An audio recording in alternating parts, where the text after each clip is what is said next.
سرزمین پاکستان کے دفاع کی خاطر پاکستان آرمی کے ان گنت جوان اپنے خون کی قربانی دیتے چلے آئے ہیں۔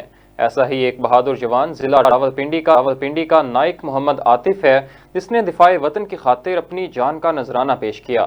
نائک محمد عاطف نے جنوری 2009 میں پاک فوج کی آزاد کشمیر ریجمنٹ میں شمولیت اختیار کی اور اپنی محنت اور لگن سے قلیل عرصے میں نائک کے عہدے پر ترقی پا گئے۔ 13 اور 14 اگست 2022 کی درمیانی شب بلوچستان کے علاقے منگی ڈیم میں ملک دشمن دہشت گرد یوم آزادی کی خوشیوں پر حملہ ور ہوئے۔ دہشت گردوں کو جہنم واصل کرنے کے لیے پاکستان آرمی کی پیٹرولنگ کو مشن سونپا گیا۔ نائک محمد عاطف جو انتہائی بہادر اور حوصلہ مند سپاہی تھے، انہوں نے خود کو اس مشکل آپریشن کے لیے رضاکارانہ طور پر پیش کر دیا۔